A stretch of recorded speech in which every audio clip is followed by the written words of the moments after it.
Guys, welcome back to the channel. Well, we got all the pieces in for the new Steadycast. It's right here. I hadn't put it down yet, but it's right there. I haven't mounted it. I kind of soft mounted it. First, I want to talk about a few things that you got to have. It would have been so much easier for them to just make this with an HDMI hookup, but apparently they felt that it was best to use the NEMA setup. So what we're going to do is we're going to take a look at what you need, because if you just order the Steadycast, you're not going to have all the parts. You have to have a power cable, a NEMA power cable. This is not a power cable of, it's just a NEMA power cable. It will power anything this NEMA, you can get it from the ranch, you can get it from Amazon, you can get it from anywhere as long as it says NEMA 2000. It's a universal type deal. So I think I bought mine off Amazon. Then you must have these things right here, terminators.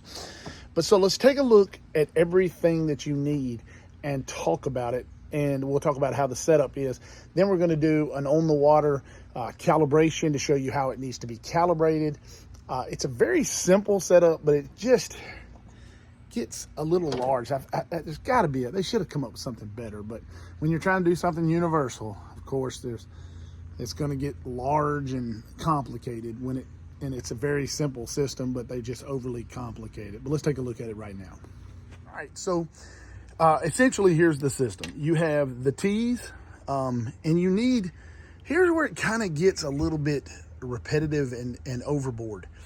You have a T for the power cord. I've already went and run it down into my fuse box down here, just dry running it.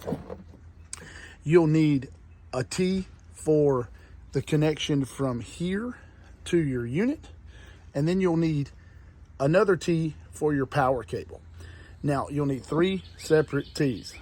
Now, you can buy a NEMA starter kit, or a lot of times you buy things and there'll be a couple of them in the box. Then you'll need terminators that go on each end. They say if you don't have these on there, it won't work. I've never tried it to see if it wouldn't work, but I would assume it would get water and moisture in there, and that in itself would cause problems. So you hook up, you put all 3 of these together. It's a male, female connector. You just screw them in. I guess you can use these to mount them. I haven't actually mounted it all the way. I just want to show it to you before I got mounted. So we went ahead and run the power cable down there to turn it on. And this cable right here goes to the Steadycast. If you'll trace it, it goes to the Steadycast. The Steadycast has an arrow on the front, so it'll be mounted in a fashion about like that, pointing to the front. And then we have the third one is right here. And let me trace it up, and it goes all the way to the back of the unit. There's a connection right there. It says NEMA 2000. Now, that is the essential system that you'll need to run a NEMA setup. If you want to add something else to the setup, you can simply take one of these terminators off, add another T, put the terminator back on the end, and then add whatever accessory you want. So you only need one power cable to power all this. You only need one to go to the unit.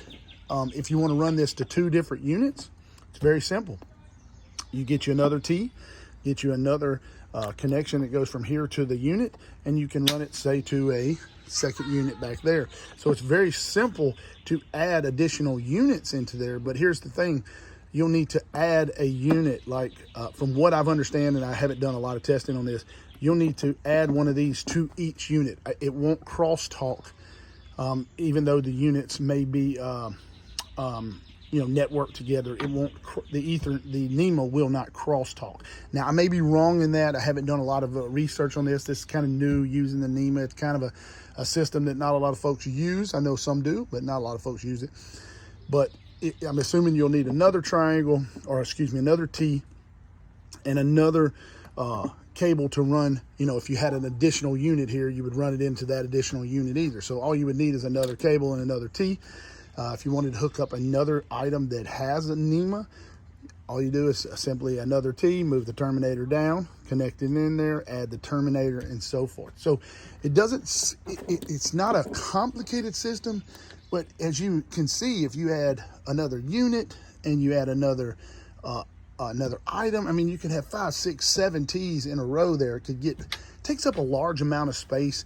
And I'm going to be honest with you, it doesn't seem like to me, and that's not tight, but it doesn't seem to me like this would be a very sturdy and durable system.